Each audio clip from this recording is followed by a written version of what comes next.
If you want to develop your spiritual gifts, these are the 16 stages you must go through first. For many people, including myself, we may not have always believed in spiritual abilities, and it took some sort of experience or an awakening to make us a believer. Either way, stage 1 is where you believe that you have the possibility of working with some sort of psychic or intuitive abilities. Stage 2 is where you have a desire to use your abilities. There's all kinds of people out there that believe they have some sort of spiritual gifts, but for whatever reason, they have no desire to use them. And having worked in this space for a while, there's usually 2 reasons why somebody doesn't have a desire to use their abilities.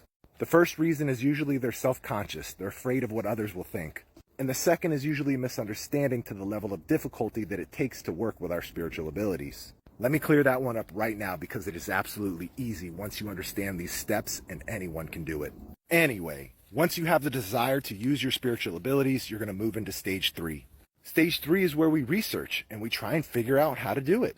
We read books and watch videos trying to uncover any kind of special techniques or understanding of how this is actually possible. Once we've exhausted our resources here in stage 3 and are frustrated with the results, then we move into stage 4. Stage 4 is where you pick the spiritual teacher that resonates the most with you and you go and take their course. Here's where you're going to really deepen your understanding and start to gain a little control over your spiritual abilities. But you're still confused, you have little to no control over your abilities, and things just seem to be happening randomly. You'll eventually land in a place where you're mediocre at best and you feel like something is still missing.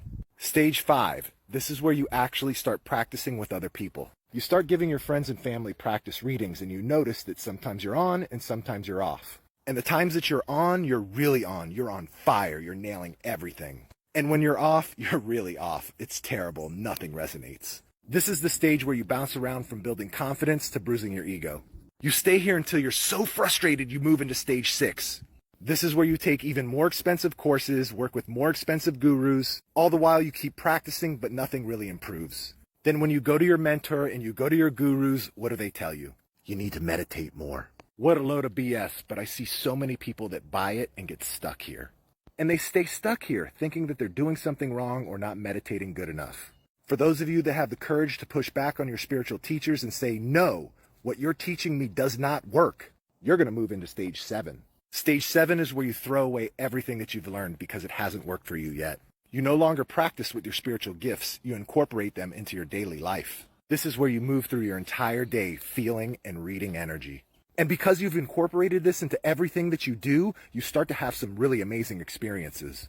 This is where you have the shocking realization that this stuff is way easier than anyone has ever led you to believe. That's when you move into stage 8. Stage 8 is where you go back to practice reading your friends and family. And this time you're going to notice because of the simplicity, you've gotten so much better. But there's still a roadblock that you're struggling to get past. Halfway through your readings, you feel like you're just making it up. You stay here until you realize feeling like you're making it up is just part of the process. Then you're going to move into stage 9. Stage 9 is where you get comfortable feeling like you're just making it up and you develop the skills to push forward even though you feel that way. This is where you realize that the feeling of just making it up comes right before that undeniable experience. Now you go into stage 10. Stage 10 is where you've overcome your impostor syndrome. This is where you've built up some confidence from doing some amazing readings. So when you don't do as good, or if you're having an off day, you don't feel as bad. This is where you go into your practice readings feeling comfortable no matter what the outcome is. You feel the same whether you nail it or bomb it. Now you move into stage 11. Stage 11 is where you analyze your experiences in past practice readings. You're looking at what went on when you did so well versus what happened when you didn't do good. This is where you're going to start to notice some subtle things and start to make changes. Things like, oh, I was tired that day. Or there was something else on my mind when I was doing that reading. Whatever it is, you're going to start to bring an awareness to the reasons that you were off. Then you go into stage 12. This is where you not only realize the subtle things that make you off, but you also understand that it feels different when you're off. This is where you really bring an awareness to what it feels like to be connected and in the flow. This is where you learn the difference between your thoughts and imagination versus an authentic connection. Stage 13 is where you're still doing your practice readings, but now you're really using your abilities to make better decisions in your life. This is where you're really going to see your life improve because you feel more connected in everything that you do. Then you're going to go into stage 14. This is where you absolutely 100% know what it feels like to be connected. There is no confusion. This stage is where you master listening to that versus the emotional attachment to the answer that you really want.